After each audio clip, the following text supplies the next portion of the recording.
Well, there's still more attendees popping in, but I think we're probably there. I'm going to go ahead and get started. Thank you so much for taking the time to attend this workshop, seminar, webinar with us on Zoom today. If you're wanting to learn about the spring grants that we're offering, you are at the right place. I'm going to get started. I'm Justine, that's the voice you're hearing, and I am the program officer. Megan Wade is also co-facilitating this webinar, and she works on all the things that go on here, including grants and scholarships, and you will hear a lot from both of us when you apply for grants, and we're both here to answer your questions. Feel free to introduce yourself in the chat box. That's kind of fun for people to see the other nonprofits that are participating, our colleagues. And if you have any questions, use the Q&A. Megan's going to be monitoring that. She's going to let me know when we have questions to answer, and we'll make sure that we want to get every question answered that we can here. And if we don't answer your questions during this webinar, please feel free to email either of us. Our jobs here are to help you have a successful grant application process. So you can run all sorts of questions by us. Don't hesitate. That is what we are here for. We are recording this webinar. And I do want to acknowledge you're going to see a lot of words on the different screens because we all learn differently. And some people really need to see the words to have it hit home. Other people just want to hear my voice. And so we're trying to meet everyone's needs. If you get overwhelmed by words, look away. It's okay. Take screenshots if you want. This will be available on our website later, and you should be getting an email recording of the webinar for reviewing later. The other thing I want to mention before we get going is that there are lots of different types of organizations that are applying, and we can't address every single one. Like, I'm going to pick on 2 different orgs. For example, Northern Valley Catholic Social Service, they serve 6 different counties. They have a lot of different programs that are going on, and they might have questions specific to applying for grants in different counties, for example. Whereas a special fire district is sort of a government agency, and but they do fundraising, and they might have questions regarding their availability to be able to apply for grants. If we don't cover these detailed questions, please, please, please make sure you follow up with this later. We want you to feel comfortable when you apply for our grants. All right. Who we are at the Community Foundation of the North State, if you're not aware, we are our own nonprofit. We're a public charity, and with our bylaws, we service Shasta, Siskiyou, and Tehama counties. And our mission is to connect both the people who are philanthropic and want to support with their funds to the causes that matter to them. We specifically also serve Modoc and Trinity counties through both North State Giving Tuesday, and then we have some funds that specifically support them. You probably know us best for how we support our nonprofits through our competitive grants, which is what we're doing here.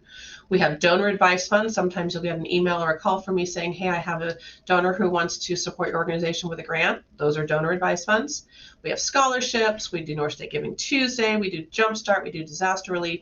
These are all the ways that we come together to support you and your organizations. You might not know there are other ways that we can help you, and I just wanted to touch base on this to Plant a Seed. We sometimes work, you might have a donor who wants to give you stocks, but you're not able to accept that. We can do that for you. Like just last month, we had an organization that was given some gifts like that. We handled that transaction, and we were able to process that gift on their behalf. You might want to set up, some of our organizations, you might want to set up an endowment to grow funds in perpetuity for your organization. We can do that too. You can put funds here, and then every year you gift yourself funds as it grows. So if you're interested in any of that, there's Andrea is our director of gift planning. Send her an email, call the office. We can help you in all sorts of ways. All right, our webinar overview. I'm going to go over the 4 current grants that we're offering. I'm going to touch base on eligibility and due diligence. These are things that the IRS says we have to do before we can give you guys grants. We are going to show you how to find the grants on the website. We're going to show you how to find our portal to log in and actually fill out an application online. I have some tips on the applications and what happens next if you are or are not granted receive a grant this cycle. And then we also have an upcoming fundraising opportunity that I wanted to tell you about. So that is our agenda in a nutshell. Are there any questions before we get started, Megan? No questions. Okay, great. Excuse the cold, the nasal, it's going around, although I've got it easy, so I'm not complaining. It's just a little congestion. All right, so you're probably here for one of these 4 grant opportunities, and I just wanted to touch base here. I'm going to go in a little detail in the continuing pages. So we have the Boerne Regional Community Fund, the McConnell Fund, which serves 5 counties, Advanced Reading Fund for the Performing Arts, brand new this year, very exciting. Reading Rancheria Community Fund serves 2 counties. And as a note, the deadlines are all midnight that night, which technically in our system is 11:59. So those are your grant opportunities right now. And before we go further, I have a quick survey for you. This is the first time we've done this. We did a trial run yesterday at work, so I'm hoping it works here. We would like you to fill out a quick survey. Megan, do you got this? You do. Which one are you thinking of applying for? So I can know who I'm speaking to.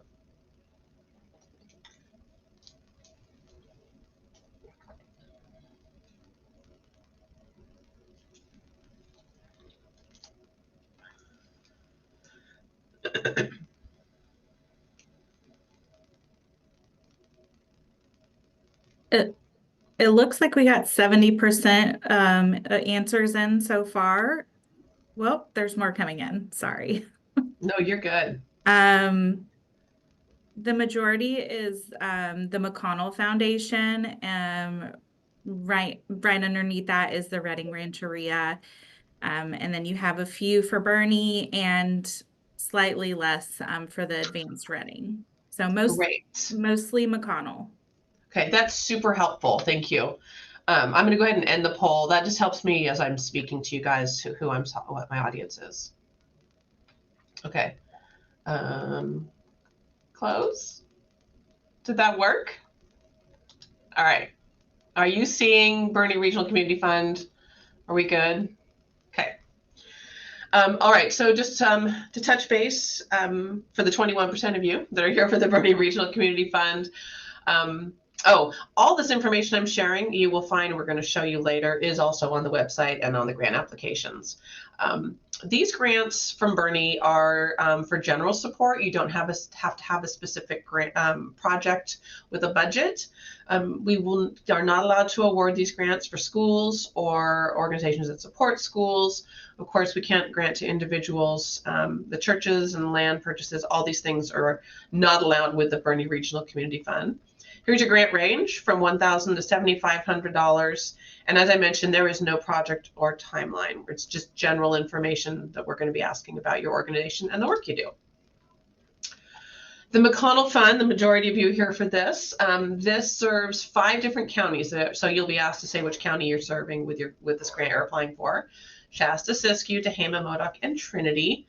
If you're in Modoc and Trinity, you can apply for grants up to $30,000. And if you're in Shasta, Siskiyou, and Tehama, you can apply for up to $50,000. I want to really encourage you to apply for grants of any size. We had a lot of smaller grants in the last grant cycle, and that was great. Just how it fell out, you don't have to apply for big, huge grants with this money. You can see here for yourself all the huge range that McConnell loves to support in the community, the things that are important to them. It pretty much covers the gamut. But you need to know there are 2 things that are important for the McConnell Fund. With their funds, you can either apply for capital improvements, and you have to own, your organization has to own the building and the land to apply for this grant. If you lease, you're not going to be eligible for a capital improvement. Like if you rent and you want to improve your HVAC, you wouldn't be eligible in McConnell. It would be out. But equipment, and it doesn't have to be don't think huge. It doesn't have to be some big, huge piece of machinery. It could be equipment for your program to run. That's eligible for the McConnell Fund grant. It can't be consumable in nature, is the point. You will be required to complete a budget. We'll want to know all your different sources of income. I'm going to talk about that later. With the McConnell Foundation, with the McConnell Fund, they really want to see that the community's involved and that they're not the only organization you're asking for money. Any questions on that one? Okay. No questions. Okay. And again, folks, this is overview on each of the types of grants. So this is our new one, the Advanced Writing Fund for the Performing Arts. I am pleased that there are at least 2 of you here interested in this. The grant range is up to $24,500. And what's really important to Advanced Writing Fund for the Performing Arts is that they're really, really, really wanting to see collaborative efforts. They're trying to encourage groups in the greater Reading area that are in theater, performing arts, to come together and work on community projects. Their original works are important. Like, we're not going to buy the rights to do Annie. That's not what they're looking for. They want original work that's being done. And collaborative components, I can't overstate that, is really going to make you competitive. I'm going to talk more about this, but the lead organization, if you're the one who's going to fill out the application and you're the lead, all the questions in the application apply to you. We do require a memorandum of understanding between the lead organization and the collaborating organizations, so that we know that you've already had a discussion together and this is your plan to come together to do this project. And there's tons of examples on the internet, and there will be a budget required. We do have a few questions, Justine. Absolutely. So one would be, how would you communicate that they are the only organization you are asking for money from McConnell? How can you communicate they That are you have the other only organization asking for money? So that if I understand correctly, so like how do you, in the McConnell Fund grant, we said that you need to show that you're that they're not the only source of income. I will address that really specifically on the budget page, but you can put it in your narrative. But in the budget, you'll show different sources of income for this project. And then oh, sorry, go ahead, Justine. That's okay, but I'll give you when we get to the budget stage, you'll see what that actually looks like. Mm-hmm. Okay. And then we had one more question. Can one organization apply for more than one grant if their services in different counties? It is both a software question and a specific grant organization. In general, the answer is no. Like if once they've placed serves, well, that's just one county. I would like you to call me and talk about it. Generally speaking, the answer is no, but there are sometimes things that are really specific that helps make an argument for like, no, this is actually, it's a very valid reason to apply put in more than one application if you're serving multiple counties. Yeah. It's not a black and white answer. Okay. Any more?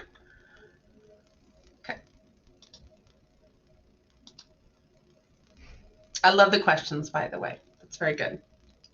Okay, the Reading Rancheria Community Fund. This grant opportunity is for both Shasta and Trinity counties. The grant ranges are from $1,000 to $10,000, but I really, really want to drive home that the average award is $2,500. One of the beauties of the Reading Rancheria Community Fund is they love all of the community and they want to support as many organizations as possible. It's very rare to get a $10,000 grant. And that's why we'll get to it later, but it's important that if you can in your narrative to explain the breakdown of what things cost, just in a general way. So if they have to decide to fund not the full amount, that they could easily calculate like, oh, it take, it's $10, $100 a child to do this art project. We can fund, we'll do 10 children. They can do quick math like that. And I'll repeat that in the, when we get to budgets. There is not a budget required because it's for general support. So there's a way to take care of that just in the narrative. Really simple. All right. Any questions about the overview of the grants? None so far in the chat. Oh, okay, great.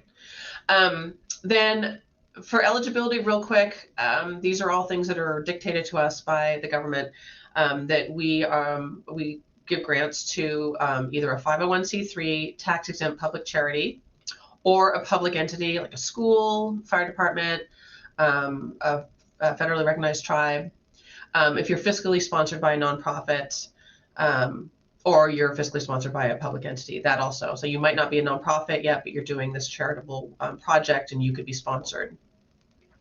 And then I just mentioned the tribes could fall into any of those categories depending on if they're federally recognized or not.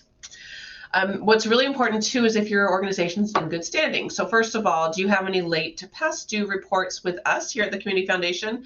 Now is the time to log in and check. And if that's the case, complete those reports. If you have not spent all your money, but you intend to, but there's just been a delay, reach out to me. We can do an extension possibly, depending on the circumstances. So just communicate. That's all I ask. And we're going to do what we can to help you. And we're also going to check with GuideStar, which is our IRS check, to make sure that you're still in good standing with the IRS 501c3 public charity status. And the good old state of California, assuming you're all in California with the counties you serve, to make sure you're up to date. We look at the Secretary of State site. So I encourage you guys to hop off this call and have either yourself or your staff log in and see if you're up to date. If not, myself or Megan will find it and we're going to email you and say, please correct this before we can move forward with your grant. And the last thing, which is really important, especially with the McConnell Fund grants, can you complete your grant in 12 months? So are you shovel ready? Sometimes what happens is that people don't realize they need to get a permit to do a certain upgrade to their building. Look into that now and see, do you need to wait till next year to apply and be more competitive in your grant? And what we mean by no reimbursements, that just means you can't be reimbursed for expenses that happened before the grant was awarded. Okay, you can let me know of any questions, but we have a survey because I also, as I move forward, I wanted to know also what areas you need help with so I can speak more to the majority of the people on here. I don't want to waste your time and talk in depth about things you're not interested in. So the survey, there we go.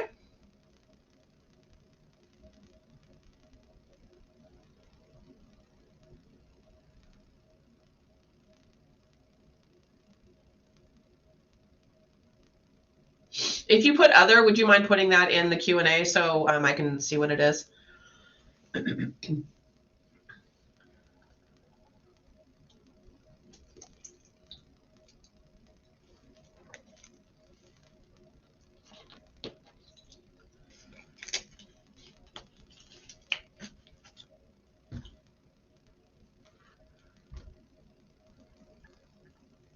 Okay, looks like.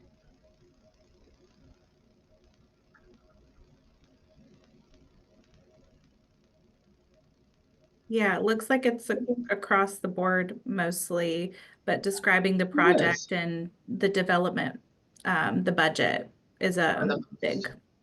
Okay, so I'll definitely, we're going to be talking about all of them, but the meeting the requirements to apply for the grant, I did cover most of that already. If you have any questions, you'll still learn things, but if you have any questions after this webinar, please reach out to me and Megan. We are here to help you and so that you can apply for the right grant and have the most chance of success. We do have some answers to the other. Yeah. Would you like to hear those now? Yeah. Okay. So first, if we are a new organization, do we need to do anything with CF&S? Okay. And then our struggle is simply that we are a new nonprofit, so we are in a catch-22 or creating outcomes to be attractive for grants and needing money to create more outcomes. Okay. Trying to figure out whether we can help out so that we can be awarded funding to help. Some insight on community needs would be helpful. Another new nonprofit with plenty of community involvement. We are inexperienced in the grant process and need assistance from start to finish. Okay. So a few new ones. Okay. Is that all of them? Yes. Okay, great. So I will, thank you for that. Mm-hmm. So, real quick, if you're a new organization, one of the things I didn't mention about being a community foundation is that a part of our goal in providing grants is that we know we're working not just with big experienced organizations like Northern Valley Catholic Social Service, who have been doing grants and big grants with the feds and the state for years and years and years, but also small grants to small organizations who have less experience and are getting started. And it's really important to us at community foundations across the nation is that you'll see that our grant applications are actually very simple. We intentionally make them not complicated, and we're completely accessible to answer questions along the way. So we want to help not just the larger, more established nonprofits, but also the smaller ones, the grassroots ones. So you're in the right place, and these grant applications are set up specifically to teach you and guide you on filling out an application correctly. My biggest piece of advice to everybody on this webinar is that, and we're going to see it just next, is that you've got to read all the fine print. If you're somebody who just does speed read, because that's how your brain works, I highly recommend you find a coworker, another volunteer to read over and really highlight details, due dates, that kind of thing, what the funds can and can't be used for. And that will help you to write a good grant as well and make sure you're not automatically written off as like, oops, you don't qualify. So that's my two real quick for the new organizations. We're going to talk about, the first question was if there's anything new you have to do with CF&S. You do need to be added as an organization. We're going to get there and cover that. And as far as insights on the community and what the needs are, that's a different conversation. You need to already know your intention of what you want to apply for when you're applying for a grant. So I'm happy to have a conversation, or Megan as well, before you apply. And maybe you just needed a little coaching on that question, and you actually might have a better idea than I think you do, just based on how that question was written. Okay. So this is how to find grants on our website. So I'm going to talk about how to find the application, how to download the PDF so that you're and look at the questions so that you're prepared. You can like answer everything in Word, and then you're prepared when you go. We're going to then talk about how to get to the portal and complete it online. Recommend you do all your work ahead of time before you go to the portal. So what we're covering now is how do you find it on the website. And so this is our website address, cfnorthstate.org.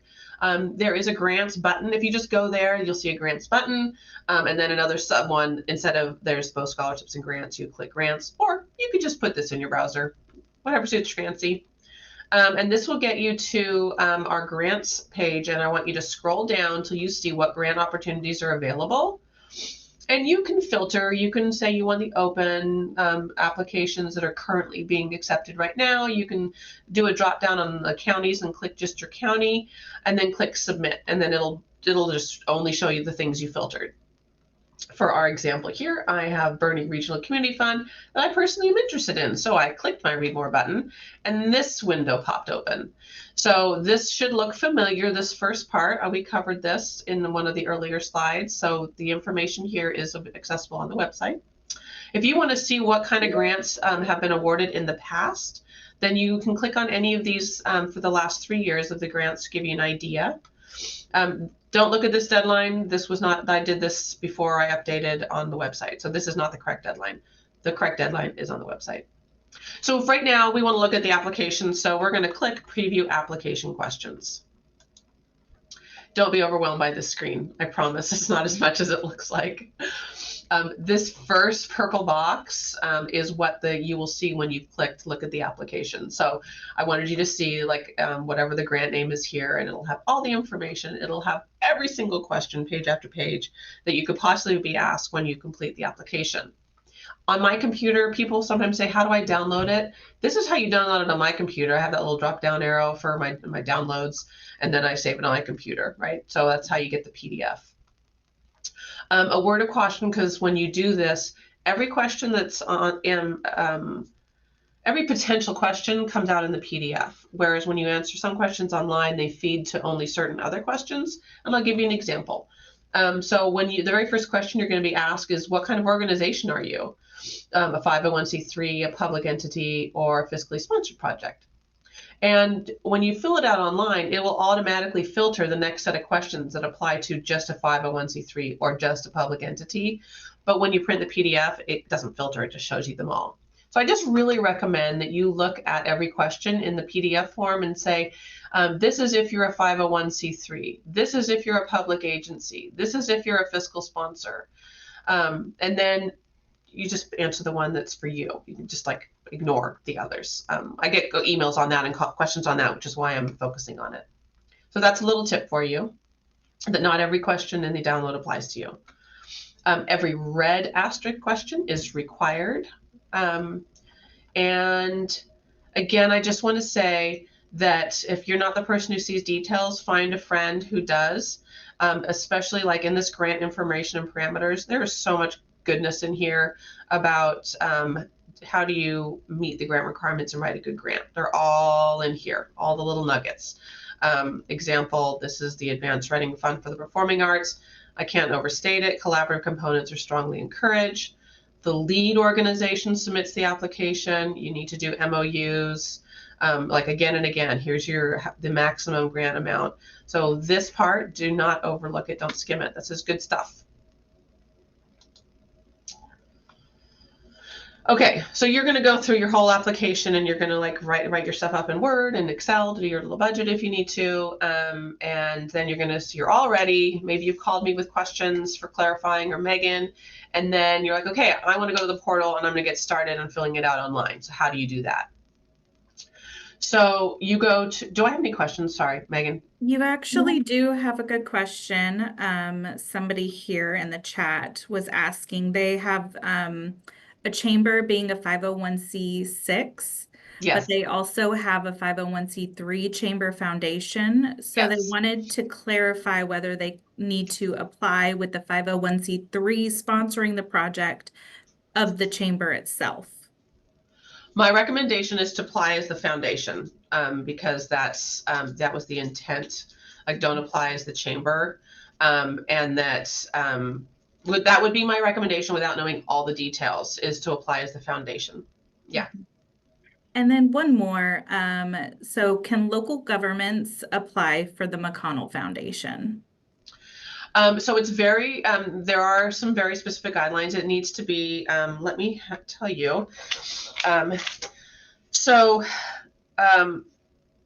Yes, I mean, public entities can, right?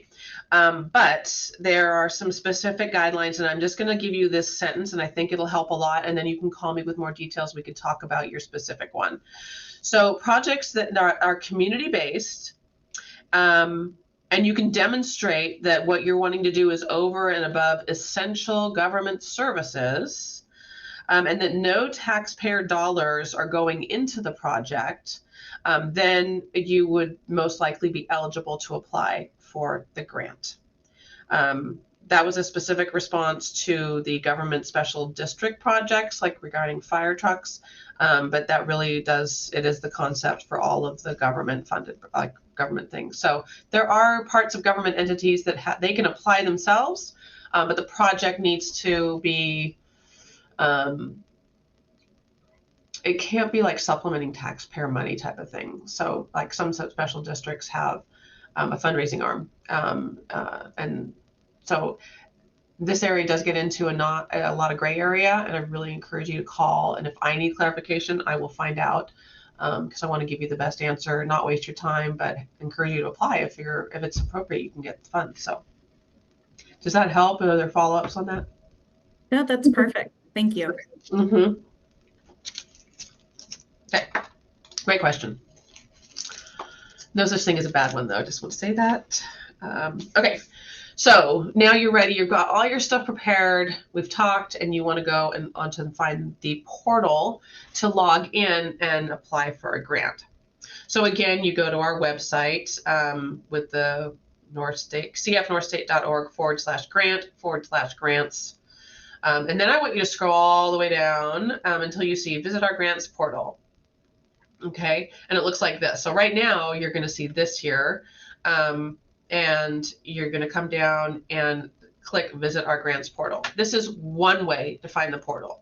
Okay, so if you're just logging in, you're just going on the website, this is how you go straight to it.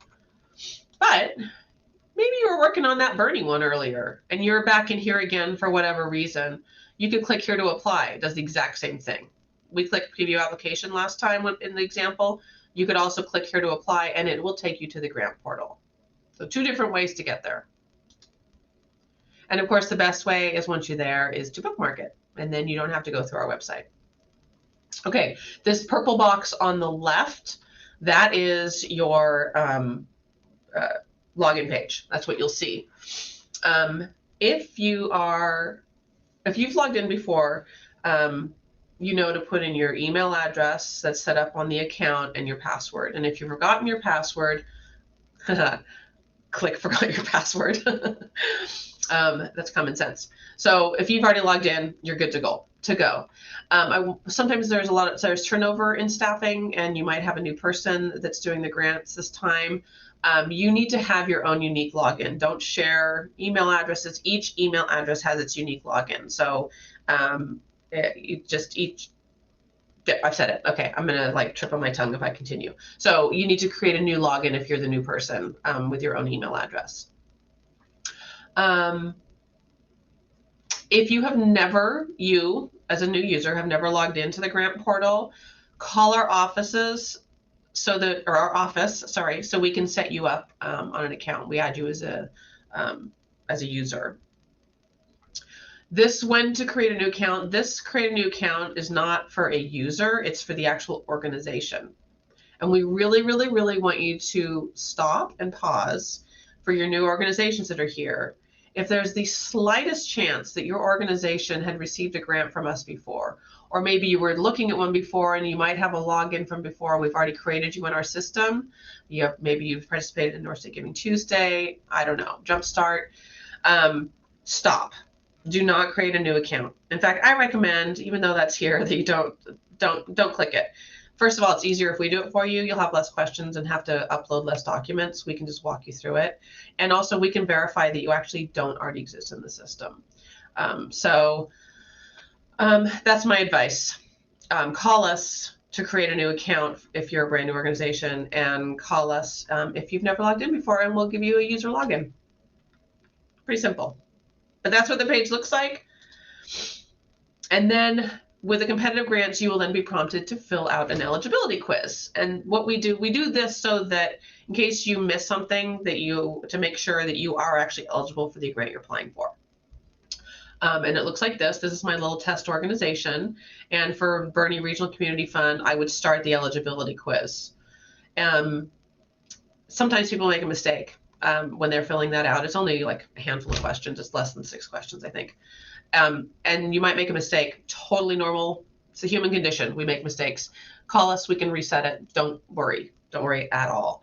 Myself or Megan can take care of that for you. So let's say you've done it well, then this is what it looks like. And then you can continue to go to the application page. So you click continue, and it takes you to exactly what you had on your PDF, and you just fill out the questions. I feel like I jumped to the end. I did. I freaked out for a second there. I'm like, wait, we're not done. Sorry, folks. Okay. So then it takes you to the application. Before I get into application tips and get into the budgets and what have you, are there any questions? Yeah, you have a good question. So somebody was wondering if they have several people on the grant committee, and they're all wanting to view the final print. Do they all need to get separate logins, but on the same org?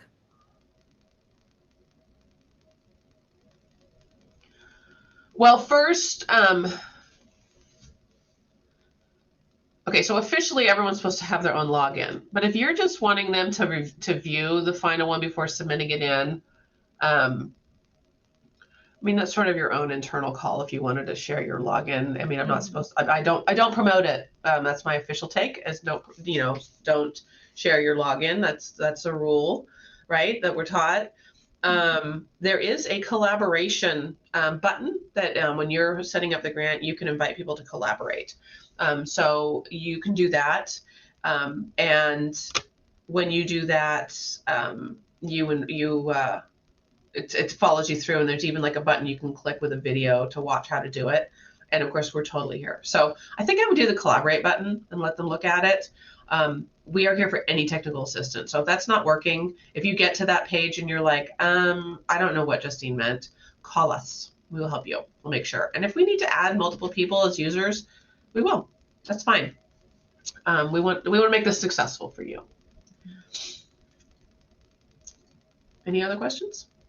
You do, not regarding the portal necessarily. There's one question about the Advanced Reading Fund. Okay. They were asking if they do not have a collaborative component, is it recommended for them not to apply? This is the first year we're doing it, and so we don't know the kind of response we're going to get. We don't know if it's had enough advertising yet, if the word's gotten out enough.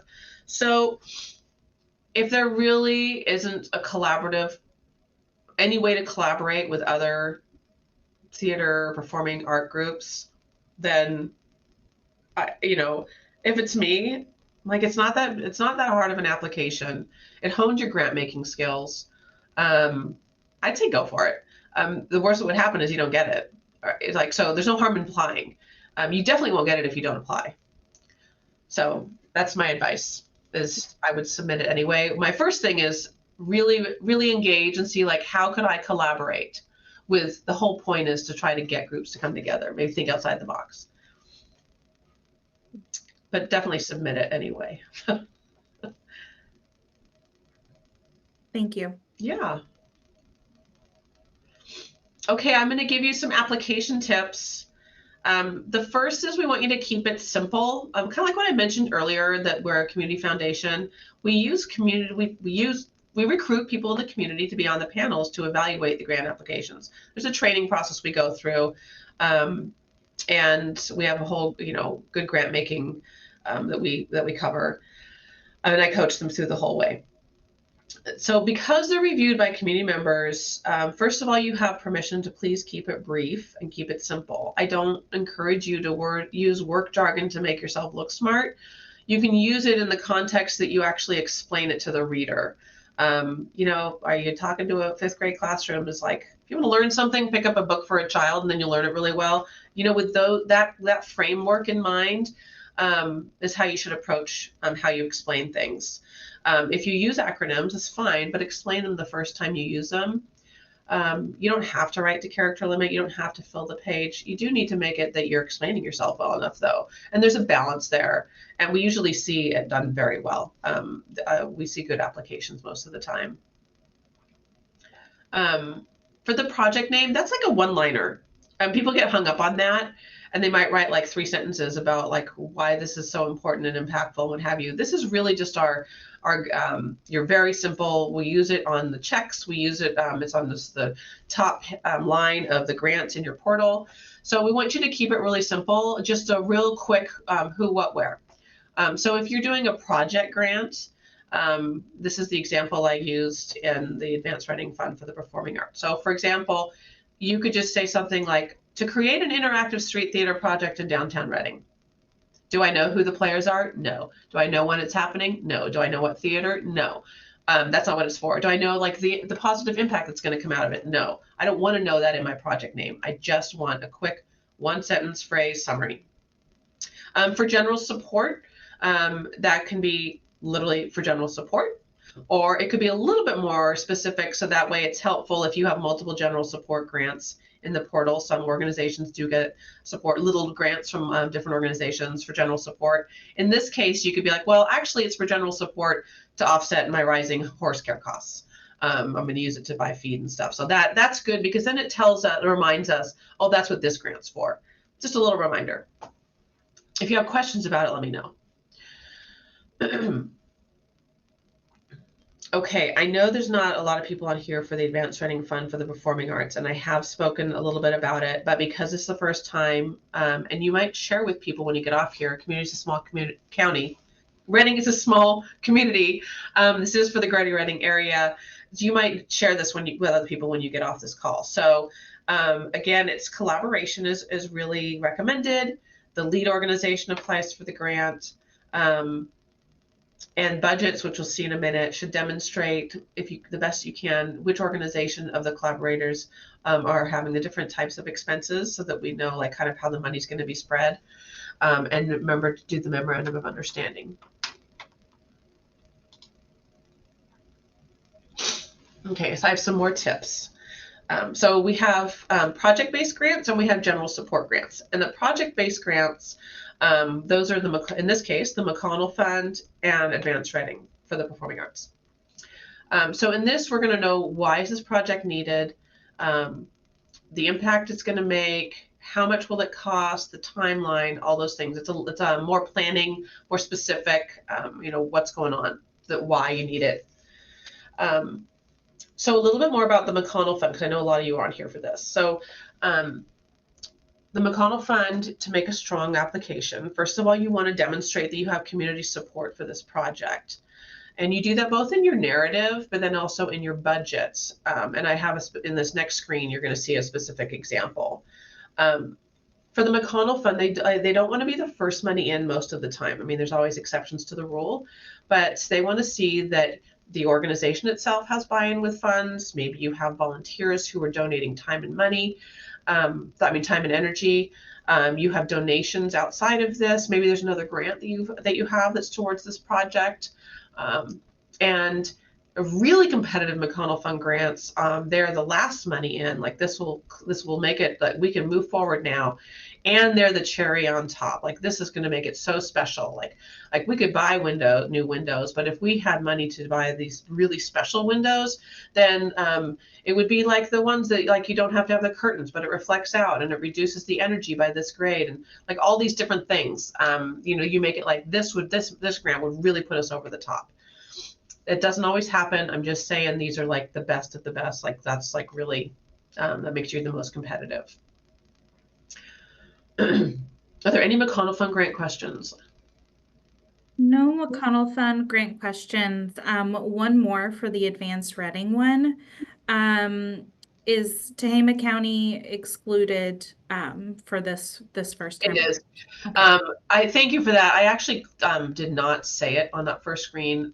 This is for the Greater Reading area. So it goes like south to, do I have it right here? It goes like out to Igo Ono. It goes up to Shasta Lake City. It goes to Palisadro, and then I think to Cottonwood in Shasta County. So it's the Greater Reading area, but it is for Advanced Reading. So that's where it is. It might change. This is just the first year, so it might get bigger in the future.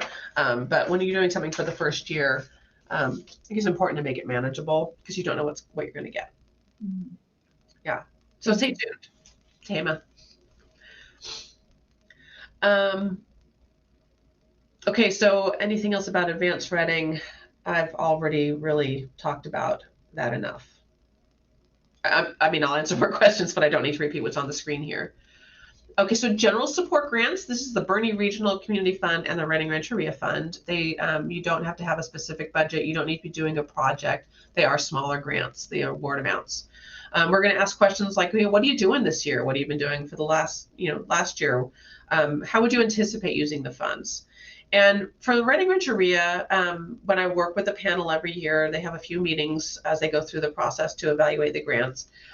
And I mentioned it earlier, what's really helpful is if in that narrative, unless you're just paying, you just need help with overhead, we need to pay for our utilities. If it's something like that, like our admin costs. But if you're, what's wise is if you can say that you're like, even though it's for overhead, it's going to be able to allow us, we serve children, and it's going to allow us to buy X number of art kits, or X number of ballet lessons, or whatever it is, and give them a dollar amount. So when they're looking at your grant, if they're like, ooh, you asked for $5,000, we can't give you $5,000, but if we did, it's $50 a kid, or $50 for a pack for, safety for the firemen, or whatever it is, then we can do some quick math and go like, okay, well, we can at least be supporting 10 of those firemen with these packs. So we can grant this much. They'd like to be able to do that math. So I just recommend you include that in their narrative. Make it quick to pull out. That would be helpful.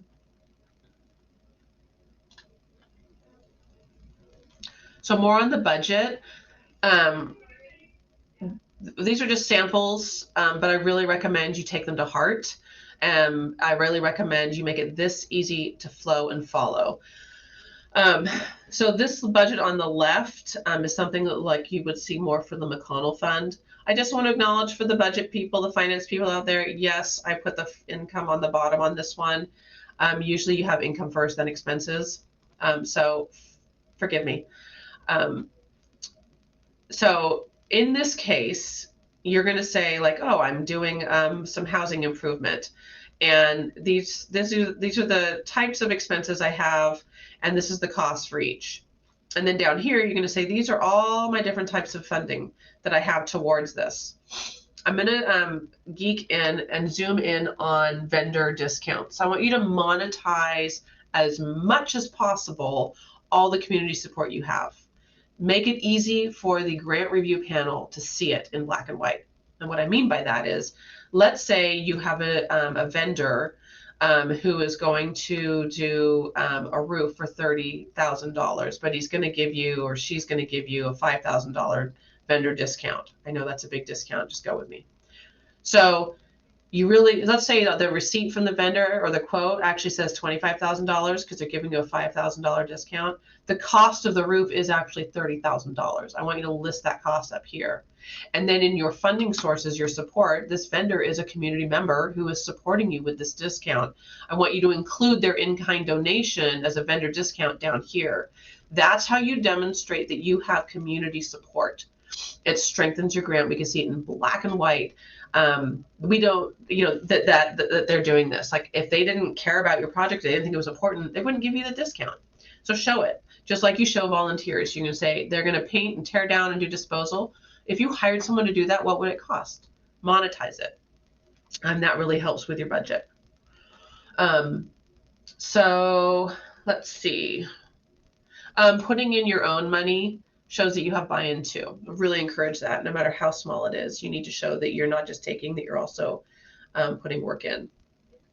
So this is a very simple budget. The last thing is your total expenses and your total income should net to zero. That means they should be equal. So if you subtract your expenses from your income, there is zero. That's what net to zero means. All right. This is my best attempt, since it's our first time, at giving you an example of a collaborative grant budget. So it might not be perfect because I made this up and I did my very best. So in this example, you can see I put the lead agency's income and expenses, the collaborator number one's income and expenses, collaborators 2 income and expenses, and the total for the whole thing. And everything zeroes out. So collaborator 2 has 7,000 income, 7,000 expenses, including the current grant application that they would, so you'd know how much they're getting. Obviously, you're going to be asking $20,250 on this grant application because that's what this line is. It doesn't have to be just like this. I just want to give you an example of how you separate that.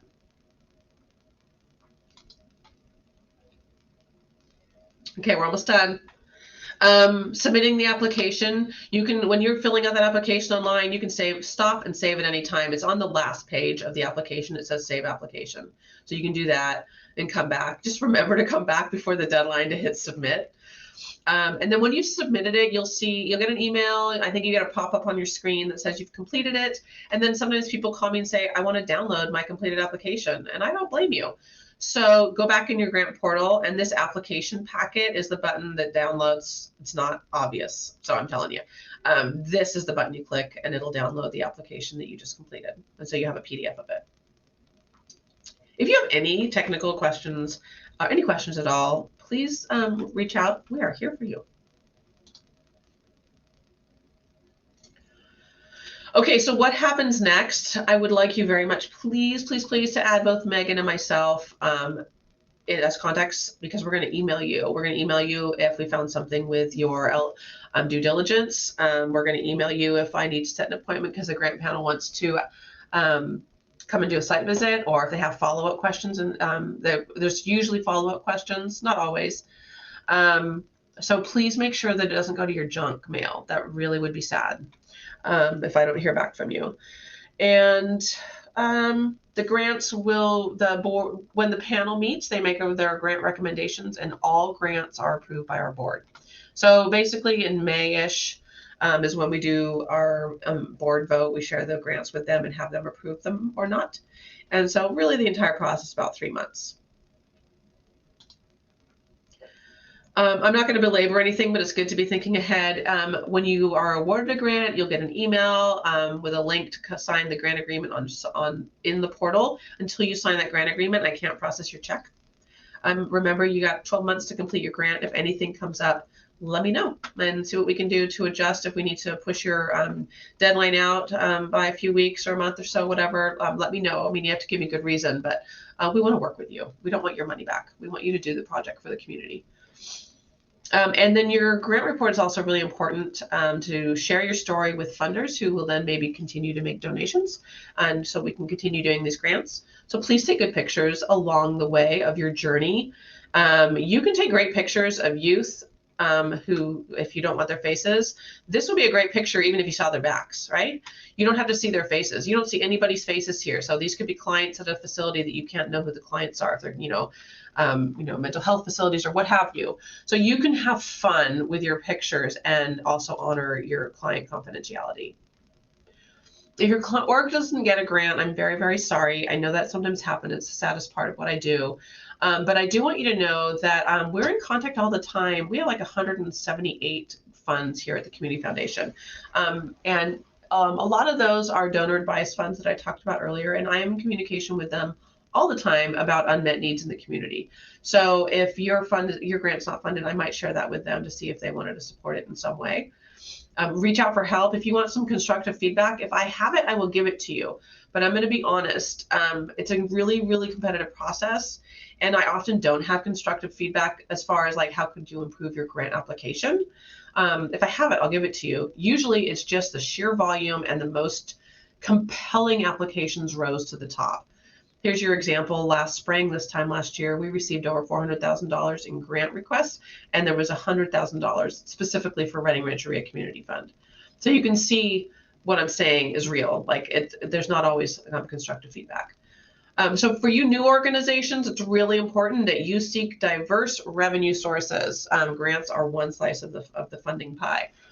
And please apply again in the fall. To the point of grants being one slice of the pie, I need to share with you that we have Jumpstart again that we're offering. If you don't know what Jumpstart, it is it's a national leader network for good, also called Bonterra. They help nonprofits in developing their skills with professional coaching and software, become more to really develop their fundraising skills and their donor growth.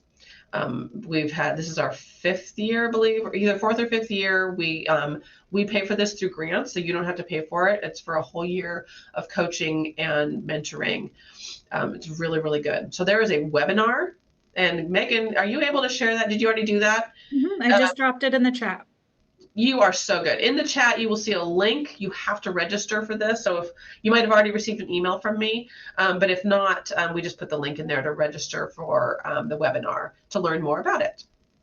And the other thing I want to mention is that please subscribe to our e-newsletter and read it every month. It's brief. A lot of work goes into it. And we don't just put in there the work that we're doing at Community Foundation. Jill spends a lot of time calling and finding other grant opportunities that are out there. So we will share things that we're not even doing to let you know what grant opportunities are out there that you might apply for outside of the organization. So it's worth the read. Absolutely. Go to the website, scroll down, and it's huge. Subscribe to the e-newsletter and read it. Don't ignore it. It's really good stuff. Whew. Okay, we're done. We've got 5 minutes to spare. Any other questions? Hold on. I spoke too soon. Okay, there's a general question about GuideStar. Some agencies report gross receipts and assets. Others do not report their agencies, showing $0 under both categories. How important is reporting? So we look at GuideStar to see if you're we only use GuideStar for the nonprofit status for this purpose. So like if your 501c3 is still intact. We don't look at the other stuff. You're going to submit profit and loss statements, and I guess I didn't mention that. For all the grants, you have to provide a profit and loss statement and a balance sheet. The ending dates of both must match. So your last 12 months of income and expenses for your profit and loss statement, and then your balance sheet with the same date as your last date, your ending date of your profit and loss. If you need any help with what I said, if you're completely confused, call me and I'll talk you through it. But we don't look at GuideStar for your financials. Yeah, that looks like that was the only question we had. All right. Well, thank you all for your time and energy. Really, really appreciate it. Good luck. And we are here for you. So don't hesitate to reach out.